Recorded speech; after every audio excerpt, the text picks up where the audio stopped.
Hello दोस्तों, कैसे हैं आप सभी।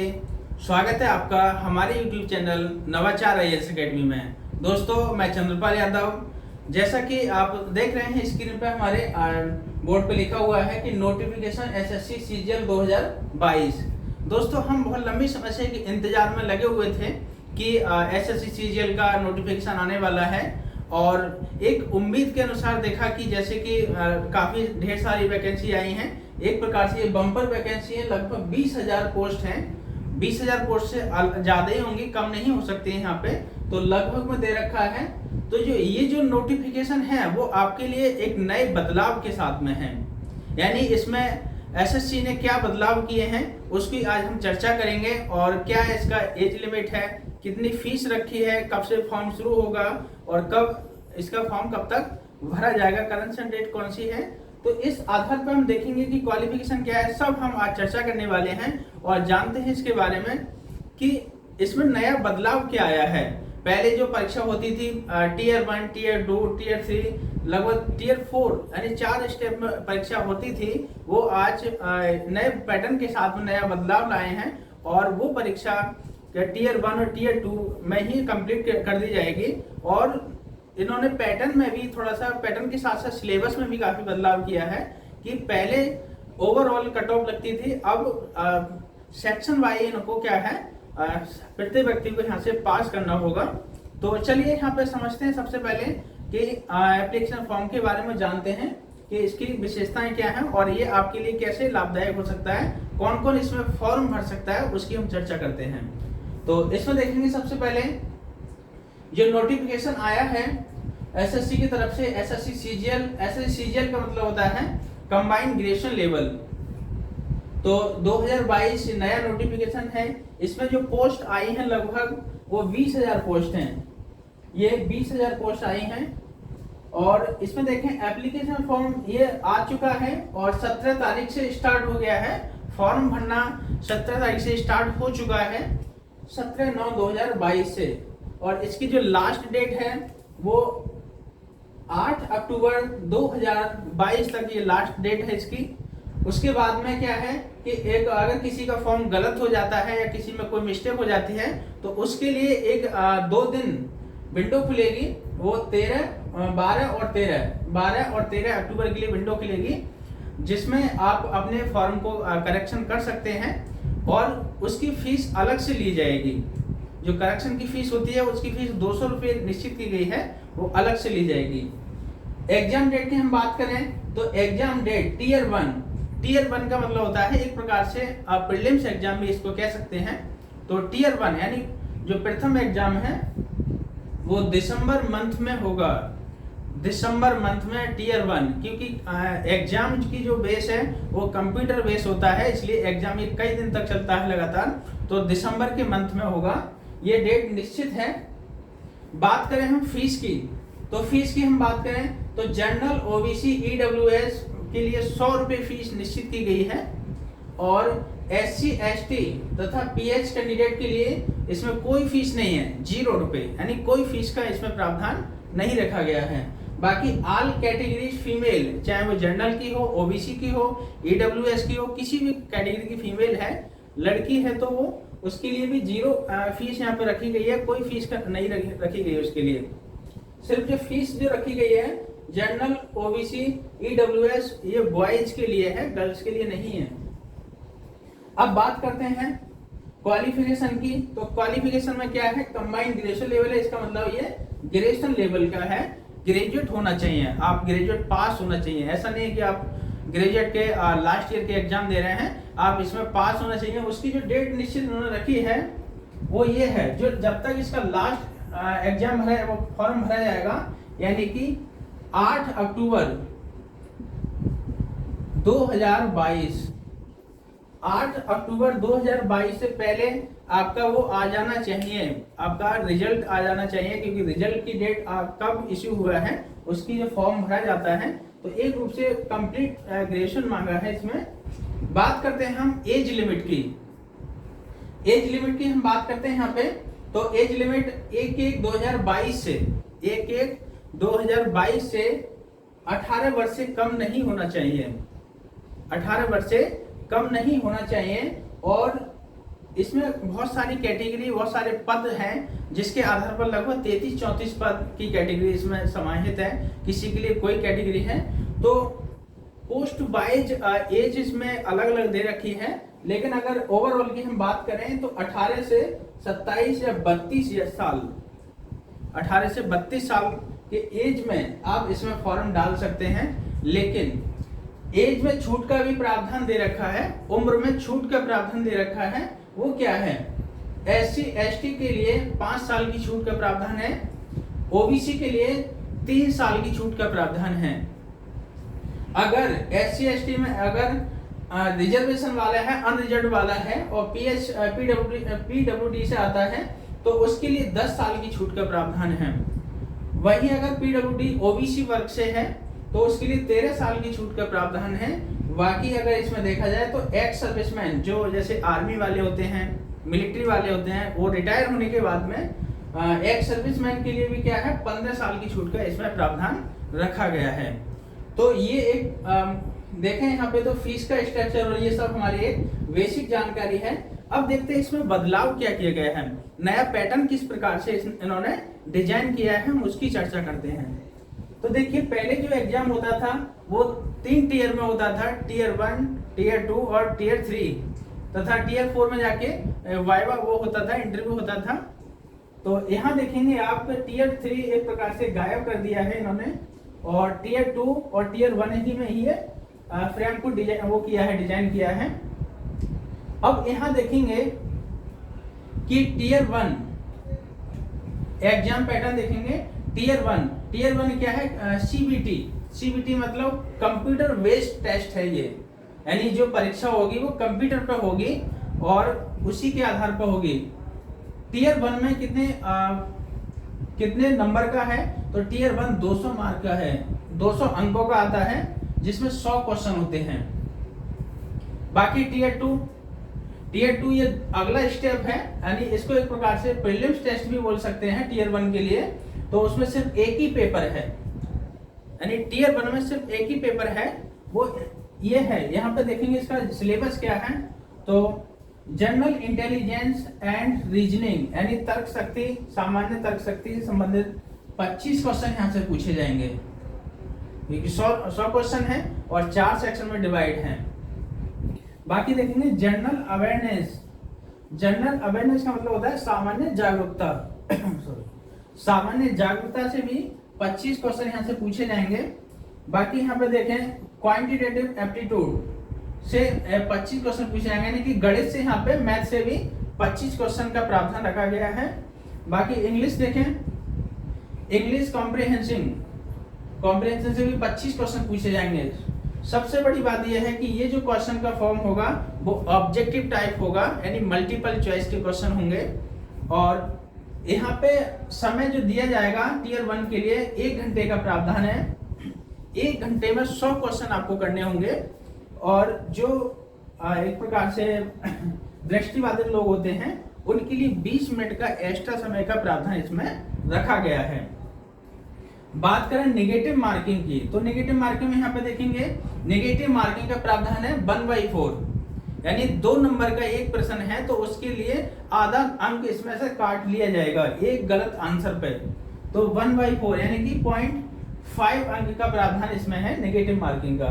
तो ये जो देखेंगे आप, एक प्रकार से ये प्रीलिम्स या टीयर 1 का ये सिलेबस है और ये जो सिलेबस है वो ही आपको टीयर 2 में ले जाएगा। और एक प्रकार से टीयर 2 की यहाँ पे क्या है, आपकी एंट्री होगी। इसके जो मार्क्स हैं वो टीयर 2 में जाके ऐड नहीं होंगे, ये सिर्फ एक प्रकार से क्वालिफाई है, मेरिट मार्क है। और मेरिट जो लास्ट में बनेगी वो इसी पे बनेगी, लेकिन पहले ऐसा नहीं था, पहले ओवरऑल यहाँ पे मेरिट बनती थी। तो ये एक प्रकार से न्यू एग्जाम पैटर्न है, यहाँ पे लिख सकते हैं आप न्यू एग्जाम पैटर्न, पहले और था और अब और है। तो दोस्तों अब समझते हैं टीयर 2 के बारे में। टीयर 2 क्या है, तो आइए जानते हैं टीयर 2 के बारे में। ये देखते हैं आप और टीयर 2 के बारे में। अभी आपने टीयर 1 के बारे में समझा, तो टीयर 2 के बारे में क्या यहाँ परिवर्तन किया गया है, तो उस परिवर्तन की हम चर्चा करते हैं कि नए बदलाव के साथ में टीयर 2 जो आया है वो किस बेस का है। तो यहाँ देखेंगे पेपर 1 है यहाँ पे, पेपर 1 और पेपर 2 तथा पेपर 3 यानी 3 पेपर यहाँ पे कराए जाएंगे। उन 3 पेपर में देखेंगे आप पेपर 1 के तहत क्या क्या दे रखा है। तो पेपर 1 के तहत देखेंगे सेशन 1 और सेशन नंबर 2 भागों में डिवाइड है, सेशन नंबर 1 और सेशन नंबर 2। सेशन 1 में देखेंगे सेक्शन 1 को 2 भागों में डिवाइड किया है इन्होंने, सेक्शन 1 और सेक्शन नंबर 2। सेक्शन 1 भी 1 घंटे का है और सेक्शन 2 भी 1 ही घंटे का है। यहाँ देखेंगे सेक्शन 1 में मॉड्यूल 1 और मॉड्यूल 2। मॉड्यूल 1 में देखेंगे तो मॉड्यूल 1 में क्या दे रखा है, मैथमेटिकल एंड एबिलिटी, यानी मैथ दे रखा है, मैथ की योग्यता दे रखी है, उससे संबंधित क्वेश्चन पूछे जाएंगे। क्वेश्चन की जो संख्या रहेगी वो 30 क्वेश्चन देंगे और 30 क्वेश्चन देंगे और प्रत्येक क्वेश्चन 3 अंक का होगा, यानी कि कुल 90 अंकों का ये होगा मॉड्यूल 1। और मॉड्यूल 2 देखेंगे तो इसमें रीजनिंग एंड जनरल इंटेलिजेंस यानी तर्क शक्ति से संबंधित क्वेश्चन यहाँ से पूछे जाएंगे और क्वेश्चन की जो संख्या रहेगी वो 30 रहेगी और प्रत्येक क्वेश्चन 3 अंक का होगा। तो इस आधार पर ये 90 अंकों का हो गया। अब यहाँ देखेंगे सेक्शन 1 हो गया ये। अब सेक्शन 2 की हम बात करते हैं। सेक्शन 2 भी क्या है, 1 ही घंटे का है। तो इसमें मॉड्यूल 1 में क्या है, English language and comprehensive, English language और कॉम्प्रिहेंसिव। इसमें 45 क्वेश्चन है इंग्लिश से और प्रत्येक क्वेश्चन 3 अंक का है। सबसे बड़ी बात है कि जो पेपर 1 के तहत जो भी दे रखा है सिलेबस, उसमें जितने भी पेपर वो होंगे वो सब 3 अंक के क्वेश्चन होंगे इसमें। तो 135 अंक का हो गया। यहाँ देखेंगे मॉड्यूल 2 में क्या दे रखा है, जनरल अवेयरनेस के कितने क्वेश्चन दे रखे हैं, यानी कि ये 25 क्वेश्चन है, प्रत्येक क्वेश्चन 3 अंक का है, यानी 75 अंक का। तो यहाँ देखेंगे सेक्शन 1 में 2 भागों में बांटा, सेक्शन 2 को 2 भागों में बांटा, लेकिन सेशन 1 है ये। अब सेशन 2 की हम बात करें, यहाँ पे सेशन 2 को भी 2 भागों में बांटा है, सेक्शन 1 और सेक्शन 2। सेक्शन 1 में देखेंगे मॉड्यूल 1 ये कंप्यूटर नॉलेज है। यहाँ पे सबसे बड़ा प्रावधान यहाँ पे है कि आप यहाँ से कंप्यूटर नॉलेज यानी इससे 20 क्वेश्चन पूछे जा रहे हैं और यहाँ से आप मार्किंग अच्छे से गेन कर सकते हैं। 20 क्वेश्चन है, प्रत्येक क्वेश्चन 3 अंक का है, यानी 60 अंक से संबंधित यहाँ पे कंप्यूटर पूछा जाएगा। लेकिन ये मैंडेटरी है, क्वालिफाइंग मार्क का है, आपको ये क्वालिफाई करना ही है।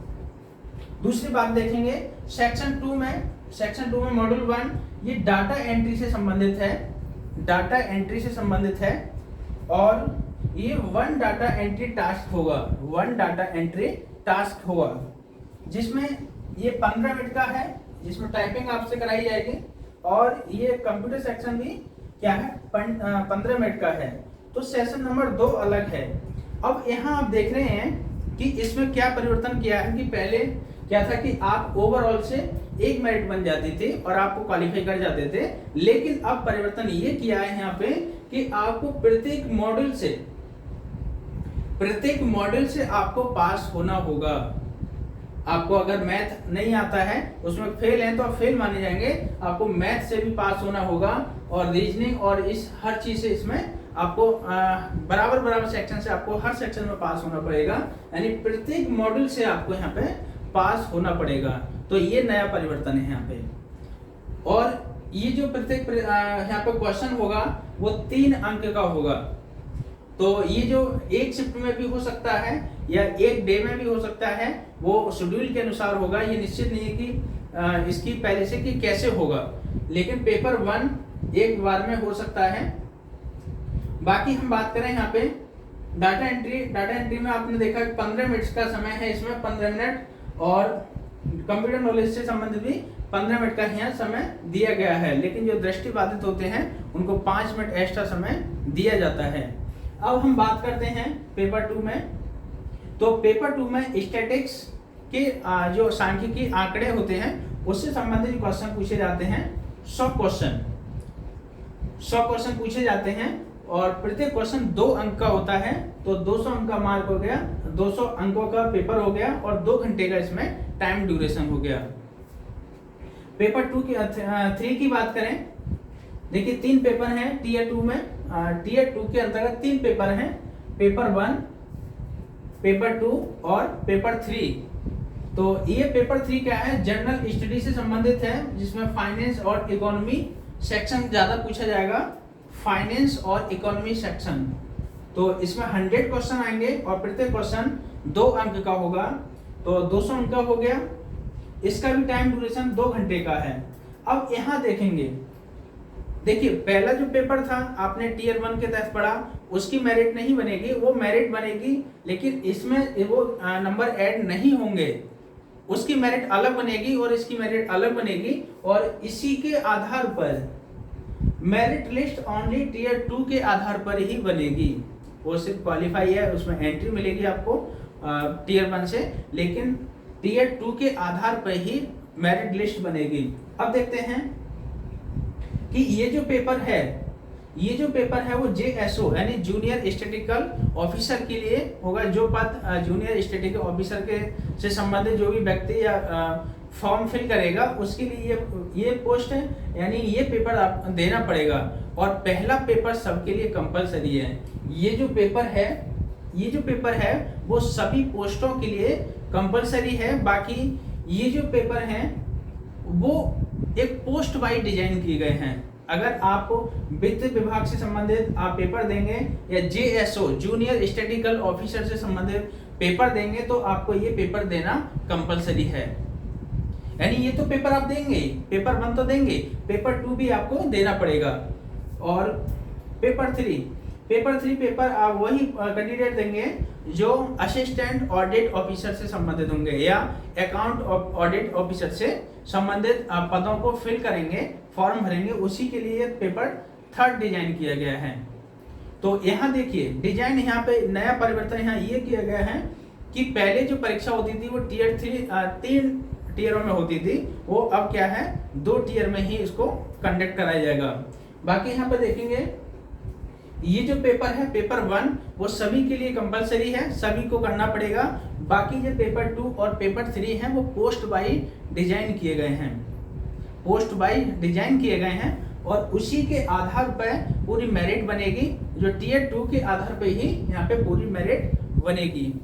तो दोस्तों जैसा कि आपने देखा कि नोटिफिकेशन जारी हो गया है और 17 तारीख से फॉर्म फिल होना शुरू हो गए हैं। आप भी क्या है कि आप इस कैटेगरी के अंतर्गत आते हैं, जो मैंने यहाँ पे नोटिफिकेशन के दौरान आपको सबको समझाया है, तो आप फॉर्म भर सकते हैं। और आने वाले समय में जो एग्जाम दिसंबर मंथ में होगा उसकी आप तैयारी से लग जाइए। और नए पैटर्न के साथ में अब चांस आपको ज़्यादा बन गया है। अब क्या है कि प्रत्येक सेक्शन से आपको पास करना पड़ेगा। अब ये नहीं है कि मैथ और रीजनिंग सिर्फ आपने पढ़ ली और उसके आधार पे आप क्वालिफाई हो गए। अब आपको हर सेक्शन को बराबर वरीयता देनी पड़ेगी और उसी के आधार पे आप अपने करियर को यहाँ से डिजाइन कर सकते हैं। तो दोस्तों जैसा कि हमने आपको नोटिफिकेशन के बारे में समझाया, आप जाइए और जल्दी से जल्दी फॉर्म भरिए। 8 अक्टूबर से पहले आप फॉर्म को फिल कर दीजिए। बाकी फीस स्ट्रक्चर जो मैंने समझाया सब उसी का बेस का है। और एक बार अच्छे से और नोटिफिकेशन को पढ़ लीजिएगा। और एग्जाम जो आपका होगा वो दिसंबर मंथ में होगा, ठीक है। तो आज के लिए इतना ही काफ़ी है। ज़्यादा से ज़्यादा दोस्तों में शेयर करिए ताकि वो भी फॉर्म को फिल कर सकें। और हम जल्दी ही SSC CGL से संबंधित सभी सेक्शन को लेके आ रहे हैं, सभी जिसमें history, geography, polity, math, reasoning, English और हर चीज़ को यहाँ पे हम आगे कक्षाएं शुरू करने वाले हैं। तो आप जल्दी से क्या करिए, फॉर्म फिल करिए और हमसे जुड़िए और आने वाले एग्जाम में अच्छे से अच्छे मार्क को प्राप्त करिए। तो दोस्तों आज के लिए इतना ही काफ़ी है। धन्यवाद।